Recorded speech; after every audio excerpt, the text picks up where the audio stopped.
Okay, welcome to the biological life sciences students. आज हम hybridoma technology इसके बारे में बात करने वाले हैं। ये बहुत ही इंपॉर्टेंट टॉपिक है।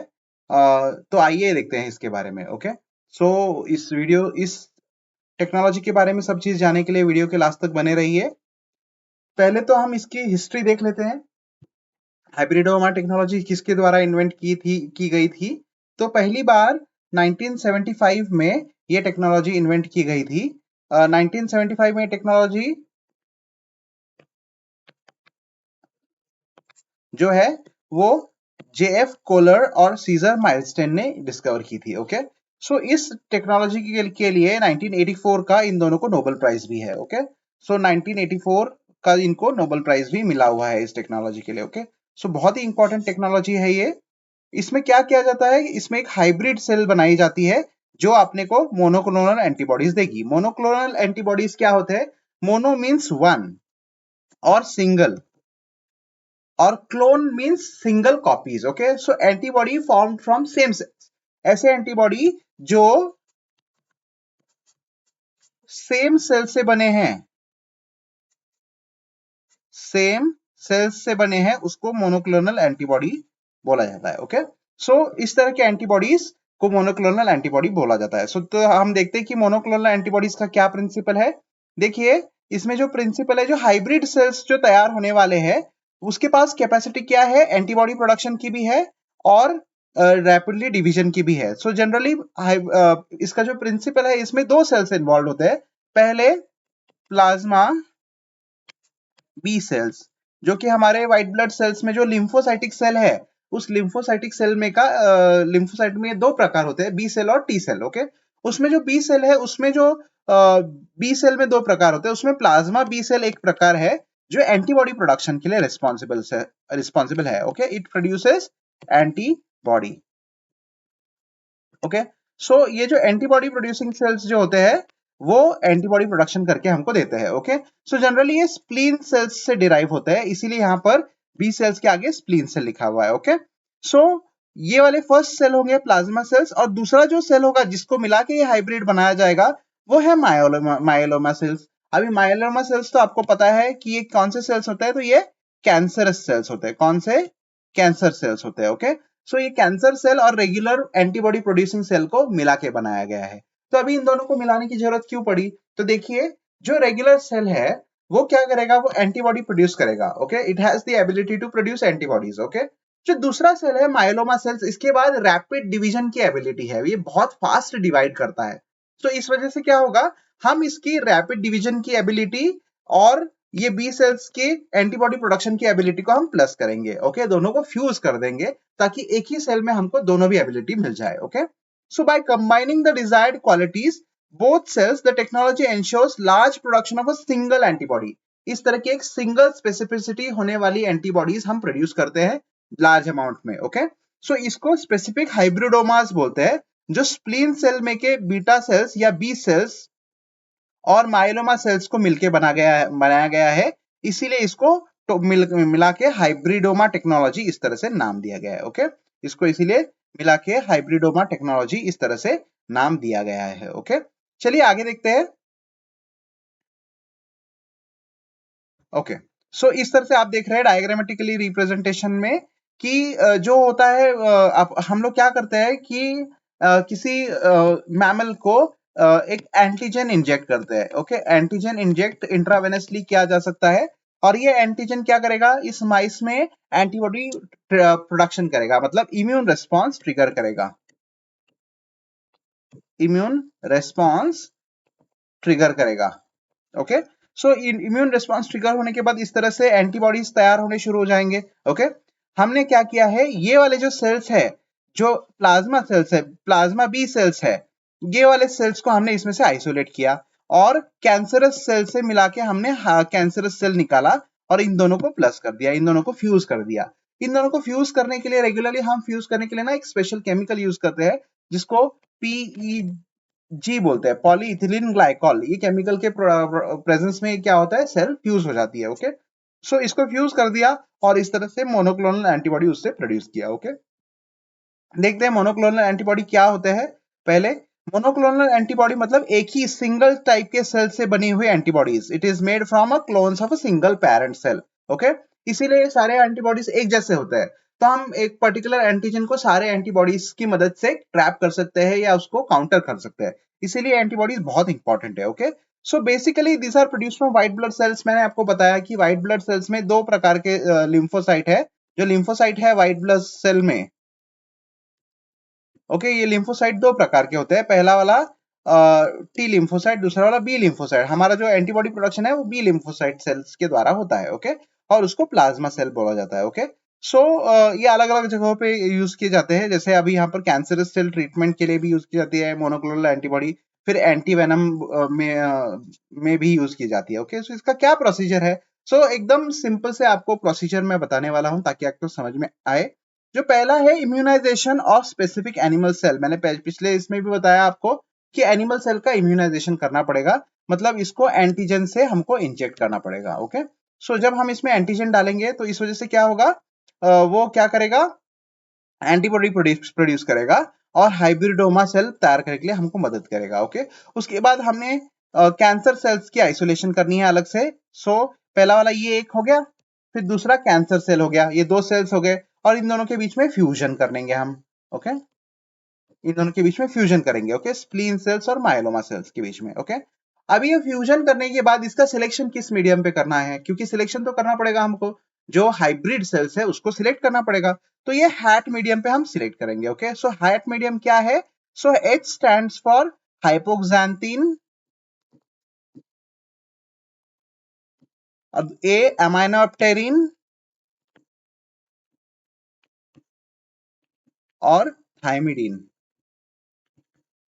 ओके, हैट मीडियम बोलते हैं इसको, उस पर सिलेक्शन होगा। वो किस प्रकार से सिलेक्शन होगा मैं आपको बताने वाला हूँ। ओके, उसके बाद सिलेक्शन के बाद जो हाइब्रिड सेल्स आएंगे उसको हम बाजू में निकालेंगे, साइड में निकालेंगे और फिर उसका आगे से कल्चरिंग करेंगे और उसको स्क्रीन करने के बाद वापस से एनिमल में इंजेक्ट करेंगे जिससे हमको मोनोक्लोनल एंटीबॉडी मिले। ओके, तो स्टेप बाय स्टेप समझते हैं।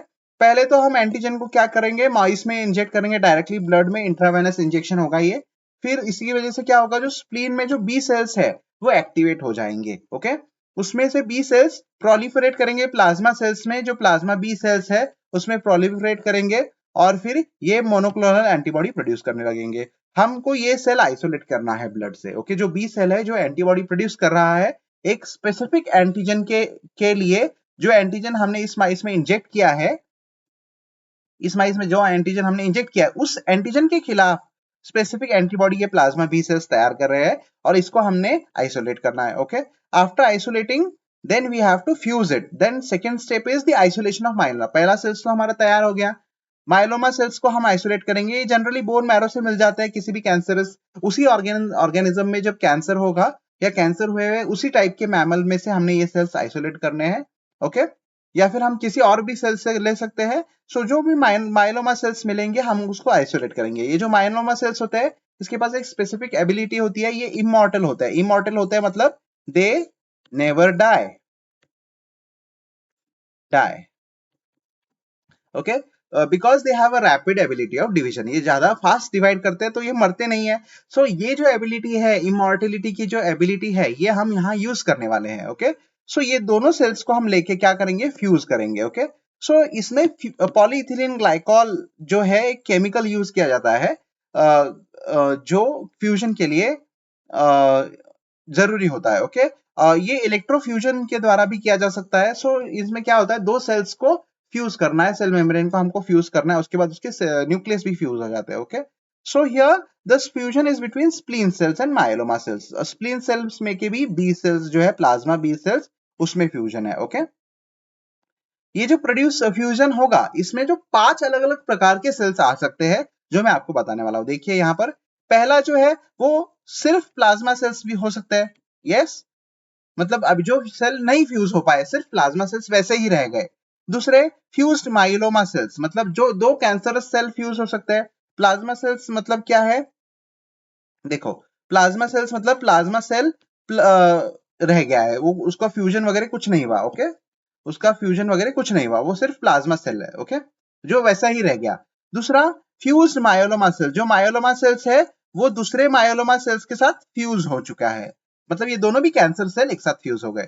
तीसरा हाइब्रिडोमा, जिसमें प्लाज्मा सेल्स और माइलोमा सेल्स फ्यूज हो गए हैं। ओके, जो चौथा प्रकार रहेगा इसमें इन 5 प्रकारों में से, जो है अनफ्यूज्ड प्लाज्मा सेल्स। ओके, पहला वाला जो है वो एक मिनट है, इसको थोड़ा सा रिपेयर कर देते हैं। फ्यूज प्लाज्मा सेल्स मतलब 2 प्लाज्मा सेल फ्यूज हो गए। सेकंड केस में जो पहली केस है इसमें 2 प्लाज्मा सेल, सेकंड केस में 2 मायोलोमा सेल्स फ्यूज हुए हैं। थर्ड केस में जो है plasmid cells, sorry plasma cells जो एंटीबॉडी प्रोड्यूस करते हैं वो, और मायोलोमा सेल्स का प्रॉपर मिक्सचर तैयार हुआ है, ये जो हमको चाहिए। ये तीसरा प्रकार हो गया। चौथा प्रकार मतलब अनफ्यूज्ड प्लाज्मा सेल्स, मतलब सिर्फ प्लाज्मा सेल्स अलग अलग है, ये फ्यूज नहीं हो पाए, और अनफ्यूज्ड मायोलोमा सेल्स ये अलग अलग रह गए हैं। ओके, सो हमको जो चाहिए वो ये है, ये वाले सेल्स हमको यहाँ पर चाहिए। ओके, आइए देखते हैं इनको कैसे सिलेक्ट करेंगे। So selection of HAT medium on HAT medium, जो हैट मीडियम होता है वो बहुत इंपॉर्टेंट होता है मीडियम, जिसपे हम सिलेक्शन कर सकते हैं। ओके, सो देखिए यहाँ पर multiplication of the antibody, it has synthesised new copy. देखो जैसे ही फ्यूजन होता है वैसे फट से सिंथेसिस तो कर नहीं सकते वो हाइब्रिड सेल्स, जो हाइब्रिडोमा सेल्स है, जो हमने पीछे वाले इसमें देखा, ये जो बीच वाले जो सेल्स है, ये पांचों प्रकार मीडियम फ्यूजन के मीडिया में, जो फ्यूजन मीडिया है उसमें ये 5 के 5 प्रकार प्रेजेंट रहेंगे। इसमें से बाकी जो पहला, दूसरा, चौथा और पांचवा, ये जो 4 सेल्स है ये मर जाएंगे, और हाइब्रिडोमा सिर्फ उसमें रहेगा। क्यों रहेगा हाइब्रिडोमा सेल, वो हम देखने वाले हैं। देखिए जैसे ही फ्यूजन होता है उसके बाद सेल को डिवाइड होना होता है। जो हाइब्रिडोमा होगा वो इसमें आराम से डिवाइड कर सकेगा। क्यों डिवाइड कर सकेगा, देखिए यहाँ पर। ओके, तो हमको पता है कि सेल को पहले तो रिप्लिकेट करना पड़ेगा या डिवाइड होना पड़ेगा, मतलब सेल की कॉपी बनानी पड़ेगी। सेल की कॉपी कब बनेगी, जब उसमें न्यूक्लियोटाइड बायोसिंथेसिस होगी, क्योंकि न्यूक्लियोटाइड बायोसिंथेसिस होने के बाद ही सेल डिवाइड हो सकता है ना। न्यूक्लियोटाइड बायोसिंथेसिस होने से डीएनए रेप्लिकेट हो पाएगा, डीएनए रेप्लिकेट हुआ तो ही सेल डिवाइड हो सकती है। ओके, तो ये तो हमको पता है। सो डीएनए रेप्लिकेट 2 वेज से होता है, पहला सैल्वेज पाथवे, दूसरा de novo pathway. Salvage pathway जो है वो रिसाइक्लिंग का पाथवे है, और डी नोवो पाथवे ये न्यू न्यूक्लियोटाइड बनाने का पाथवे है। इसमें तो पूरे नए न्यूक्लियोटाइड बनेंगे। ओके, हाँ, तो यहाँ पर ना एक इंपॉर्टेंट पॉइंट है, जो साल्वेज पाथवे मैंने आपको बताया कि रिसाइकलिंग वाला है, जो ओल्ड न्यूक्लियोटाइड से भी काम चल जाता है, जिसमें जो खराब न्यूक्लियोटाइड्स है या पुराने न्यूक्लियोटाइड्स है कहीं किसी पाथवे से मिले हैं, उनका यूज करके वापस से नए न्यूक्लियोटाइड्स बनाए जाते हैं। डीनोवो पाथवे में तो ऐसा नहीं है। सो डीनोवो पाथवे में क्या होगा, देखिए यहाँ पर जो नया मॉलिक्यूल जो है न्यूक्लियोटाइड का वो सिंथेसाइज किया जाएगा अलग अलग अमीनो एसिड्स या शुगर से। ओके, सो क्या होता है, जो मीडियम है हमारा हैट मीडियम, जिसमें 3 अलग अलग कंपोनेंट्स है, हाइपोक्सांथीन, अमाइनोप्टेरिन एंड थायमिडीन, इसमें क्या प्रॉब्लम आता है कि जो सेल है वो डी नोवो पाथवे से सिंथेसिस नहीं कर सकती। क्यों नहीं कर सकती, क्योंकि हमने मीडियम में ना अमाइनोप्टेरिन नामक एक एंटीबायोटिक डाला है, जो डी नोवो पाथवे में लगने वाला एंजाइम जो है डाइहाइड्रोफोलेट, इस एंजाइम को ब्लॉक कर देता है। अभी इस एंजाइम को ब्लॉक करने की वजह से डी नोवो पाथवे तो हो नहीं सकेगा। ओके, किसी भी सेल में डी नोवो पाथवे नहीं हो सकेगा, क्योंकि हमने एंटीबायोटिक डाला हुआ है मीडियम में। सो डी नोवो पाथवे से तो रेप्लिकेशन होने से रही। ओके, यहाँ पर एक ही चॉइस बचती है पांचों के पांचों सेल्स के पास, वो सैल्वेज पाथवे के द्वारा जो है डी नोवो सिंथेसिस करे। ओके, अभी सैल्वेज पाथवे में एक इंपॉर्टेंट एंजाइम है जिसका नाम है HGPRT, that is hypoxanthine guanine phosphoribosyl transferase. अभी ये जो एंजाइम है ये बहुत इंपॉर्टेंट एंजाइम है जो सैल्वेज पाथवे में रहता है। ओके, तो ये एंजाइम बचा है अभी। अभी ये एंजाइम 2 प्रिकर्सर के प्रेजेंस में ही काम करता है। जैसे यहाँ पर 2 प्रिकर्सर जो हमने मीडियम में प्रोवाइड किए हैं, पहला है हाइपोक्सांथीन और दूसरा है थाइमिडीन। ये दोनों प्रिकर्सर्स क्या करेंगे, ये दोनों प्रिकर्सर्स इस एंजाइम को काम करने में मदद करेंगे, और जो डीएनए की जो रेप्लिकेशन है वो सैल्वेज पाथवे की मदद से हो सकेगी। मतलब न्यूक्लियोटाइड बायोसिंथेसिस पहले सैल्वेज पाथवे से होगा और फिर डीएनए का रेप्लिकेशन होगा। ओके, सो आइए देखते हैं कि हाइब्रिडोमा सेल्स हम कैसे आइसोलेट कर सकते हैं। अभी इधर देखिए आप, स्प्लीन सेल्स में ना जो इंपॉर्टेंट फंक्शन है that is the presence of HGPRT। Spleen cells में HGPRT एंजाइम रहता है, और मायोलोमा सेल्स में ये नहीं रहता, क्योंकि मायोलोमा सेल्स फास्ट डिवाइडिंग सेल्स है और वो डी नोवो पाथवे से ही डिवाइड होते हैं न्यूक्लियोटाइड तैयार करके। ओके, तो प्रॉब्लम ऐसा है, देखिए कि यहाँ पर जो फ्यूज सेल्स है, जो फर्स्ट प्रकार हमने बताया, जो प्लाज्मा सेल्स और प्लाज्मा सेल्स फ्यूज हो गए वो HGPRT पॉजिटिव रहेंगे। फिर फ्यूज मायोलोमा सेल्स ये HGPRT नेगेटिव रहेंगे, क्योंकि मायोलोमा सेल्स के बाद HGPRT होता ही नहीं है। फिर हाइब्रिड वाले के पास तो रहेगा क्योंकि वो मायोलोमा और एचईपीआरटी रेगुलर प्लाज्मा सेल्स का मिक्स है। अनफ्यूज्ड के पास भी रहेगा क्योंकि अनफ्यूज्ड तो रेगुलर प्लाज्मा सेल्स ही है जिसके पास तो एचईपीआरटी एंजाइम है। हाँ, यहां पर एचईपीआरटी एंजाइम है। Okay, so it has to be positive and here it should be negative. Okay, okay now so unfused myeloma cells है, इसमें तो एचजीपीआरटी है ही नहीं, मैंने आपको बताया मायोलोमा सेल्स में एचजीपीआरटी है ही नहीं। सो इस वजह से क्या होगा, 3 सेल्स की पॉसिबिलिटी हैट मीडियम पे रहेगी। जो हैट मीडियम पे 3 ही सेल्स आराम से ग्रो हो सकते हैं। ओके, कौन कौन से? तो पहला वाला फ्यूज्ड प्लाज्मा सेल्स, जो इस तरह से है, प्लाज्मा सेल्स और प्लाज्मा सेल्स का फ्यूजन हुआ है, मतलब एक ही सेल में 2 प्लाज्मा सेल्स फ्यूज हो चुके हैं। दूसरा, फ्यूज्ड मायोलोमा सेल्स तो नहीं पैदा हो सकते, वहां पर नहीं ग्रो हो सकते। फिर हाइब्रिडोमा जो है वो ग्रो हो सकेगा क्योंकि वो फ्यूज्ड है।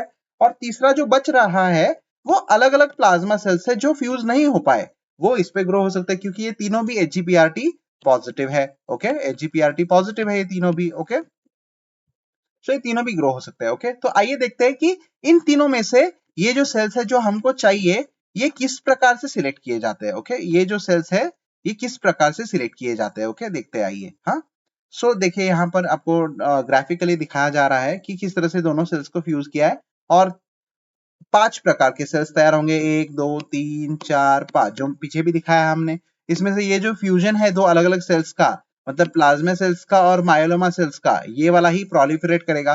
पहले दो वाले प्रोलिफरेट क्यों नहीं करेंगे वो आपको बताता हूँ। जैसे अभी हमने डिस्कस किया कि 3 प्रकार के सेल उसमें आराम से ग्रो हो सकते हैं। ओके, सो इस 3 प्रकार के सेल में जो प्रोलिफरेट करने वाले सेल्स है वो सिर्फ ये वाले रहेंगे, ये दोनों नहीं प्रोलिफरेट करेंगे। क्यों नहीं करेंगे वो अभी देखते हैं। ओके, ओके ओके, देखिए यहाँ पर जो फ्यूज्ड और अनफ्यूज्ड मायोलोमा सेल्स है उसके पास तो एचजीपीआरटी एंजाइम है ही नहीं, सो वो पैदा ही नहीं हो सकते वहां, मतलब ग्रो ही नहीं कर सकते। जो फ्यूज्ड प्लाज्मा है और अनफ्यूज्ड प्लाज्मा है, इसमें एचजीपीआरटी एंजाइम है लेकिन उनका लाइफ स्पैन लिमिटेड है, वो थोड़े लाइफ स्पैन के बाद मर जाएंगे। ओके, सो वो प्रोलिफरेट नहीं कर पाएंगे आगे क्योंकि उनके पास एचजीपीआरटी होने के बाद भी उसका जो लाइफ स्पैन है वो ज्यादा नहीं है। ओके, लेकिन जो हाइब्रिड सेल है जिसमें मायोलोमा सेल मिक्स हुआ हुआ है या मिक्स हो गया है, उसके पास एचजीपीआरटी की एबिलिटी भी है और वो फास्ट डिवाइडिंग भी है। इस वजह से क्या होगा, ये वाले मायोलोमा सेल्स रिपीटेडली डिवाइड करेंगे और हमको जो हाइब्रिडोमाज है उसकी पॉपुलेशन बढ़ाएंगे। ओके, सो इस तरह से हैट मीडियम पे हमारे जो हाइब्रिडोमा सेल्स है, हैट मीडियम पे हमारे सिर्फ हाइब्रिडोमा सेल्स जो है वही ग्रो कर सकेंगे। ओके, हाइब्रिडोमास ही ग्रो कर सकेंगे। ओके, सो हाइब्रिडोमा स्क्रीनिंग हम किस तरह से कर सकते हैं? तो दो तरह से की जा सकती है। एलाइजा स्क्रीनिंग की जा सकती है, एंजाइम लिंक इम्यूनोसॉर्बेंट ऐसे आपको पता है, जिसमें हम पहले तो प्राइमरी एंटीबॉडी डालेंगे जो इस सेल्स को कंबाइन हो जाएगा, प्राइमरी एंटीबॉडी। फिर इस प्राइमरी एंटीबॉडी के ऊपर हम सेकेंडरी एंटीबॉडी डालेंगे जो इसके साथ मिक्स हो जाएगी। सेकेंडरी एंटीबॉडी जो होगी वो एंजाइम लिंक्ड होगी। ये enzyme alkaline phosphatase, ALK alkaline phosphatase भी हो सकता है या एचआरपी भी हो सकता है। इसको हम क्रोमोजेनिक सबस्ट्रेट के द्वारा स्क्रीन कर सकते हैं। ओके, सो इस तरह से किया जा सकता है एलाइजा। ओके, इसमें दो प्रकार है, पहला इन विवो या इन विट्रो।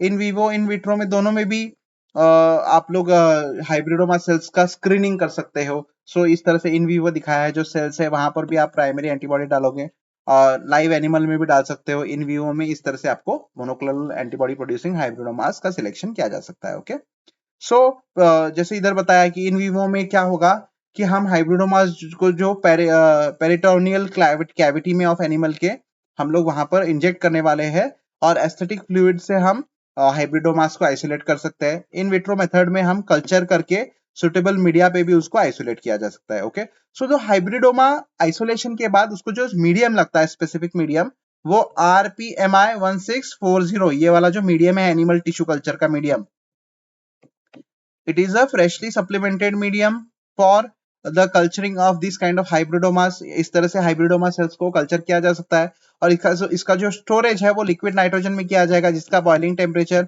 -196 डिग्री सेल्सियस है। क्रायो प्रिजर्वेशन में इसका प्रिजर्वेशन किया जाता है। ओके, तो इस तरह से हाइब्रिडोमास आइसोलेट किए जा सकते हैं। आपको मैं इसको वापस से एक बार पूरा क्लियर कट बताता हूँ। देखिए यहाँ पर पहले तो क्या किया हमने, एंटीजन को माइस में डाला, यहाँ पर जो उसके बी सेल्स है वो प्रोलिफरेट होंगे, एंटीबॉडी प्रोड्यूस करेंगे। ये देख रहे हैं आप, यहाँ एंटीबॉडी प्रोड्यूस हो रहा है। ओके, फिर हमने क्या किया, माइलोमा सेल कल्चर से इस तरह से माइलोमा सेल्स आइसोलेट किए जो एजीपीआरटी निगेटिव होते हैं, और ये वाले सेल्स जो है वो एजीपीआरटी पॉजिटिव है। ओके, इन दोनों को फ्यूज किया पॉलीइथिलीन ग्लाइकॉल के प्रेजेंस में, और हैट मीडियम पे सिलेक्शन किया। यहाँ पर आपको बताया, जिस तरह से मैंने बताया था, 5 तरह के सेल्स तैयार हुए हैं। ये 1 2 3 4 5, इस 5 तरह की जो सेल्स है, इसमें से पहले 3 सेल्स की पॉसिबिलिटी है ग्रो होने की। इन 3 सेल्स के पॉसिबिलिटी में भी जो हाइब्रिड है, हाइब्रिडोमा है, हाइब्रिड है, ओके, ये सेल्स ही ग्रो होंगे। ये हाइब्रिड सेल्स में हम ग्रो होने के बाद इसको वापस से माइस में इंजेक्ट करके बहुत सारा मोनोक्लोनल एंटीबॉडीज हम लोग तैयार कर सकते हैं। नहीं तो इसको हम फ्रीज करके क्रायो प्रिजर्वेशन में भी रख सकते हैं। ओके, लिक्विड नाइट्रोजन में रखा तो क्रायो प्रिजर्वेशन,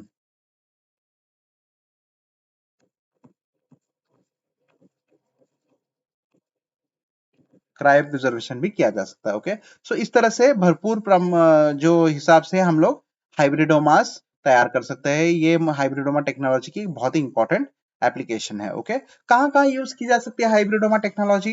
तो सेरोलॉजिकली सेरोलॉजिकल टेस्ट्स में हम एबीओ ब्लड ग्रुपिंग सिस्टम को भी डिटेक्ट करने के लिए यूज कर सकते हैं। फिर डायग्नोसिस में कर सकते हैं, जैसे हार्मोनल ऐसे वगैरह है जो मोनोक्लोनल एंटीबॉडीज जिसमें यूज किए जाते हैं। ओके, सो ये मोनोक्लोनल एंटीबॉडी हम हाइब्रिडोमा टेक्नोलॉजी से तैयार कर सकते हैं। फिर मिक्सचर में से सेपरेट करने के लिए, एक आध मॉलिक्यूल्स को सेपरेट करने के लिए भी हम मोनोक्लोनल एंटीबॉडी यूज कर सकते हैं। इम्यूनो प्यूरिफिकेशन के लिए भी कर सकते हैं, जैसे इंटरफेरॉन्स हो गया, या फिर अलग टाइप के इम्यूनोजेनिक कंपाउंड्स या एंटीबॉडीज वगैरह है, उनके लिए भी यूज कर सकते हैं। Inactivation of T cell lymphocyte for the rejection of organ transplant, जिसमें ऑर्गन रिजेक्शन हो रहा है, उसमें भी हम यूज कर सकते हैं ब्लॉक करने के लिए। ओके, अलग अलग प्रकार के थेरेपीज में भी यूज किया जा सकता है, जैसे cancer cell removal from bone marrow, then acute renal failure के ट्रीटमेंट में भी यूज की जा सकती है।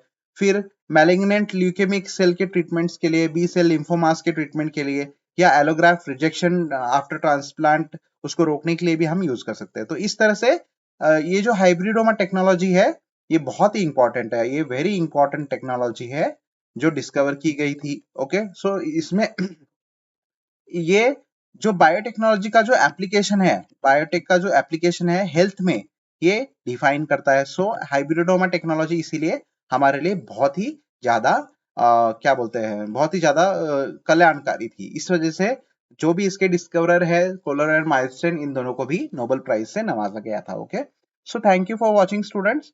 अगर आपको ये वीडियो पसंद आया हो तो चैनल को सब्सक्राइब कीजिए, शेयर कीजिए वीडियो, और कमेंट कीजिए आपके क्वेश्चंस, अगर कोई डाउट हो तो। इस वीडियो को देखने के लिए धन्यवाद students, thank you so much.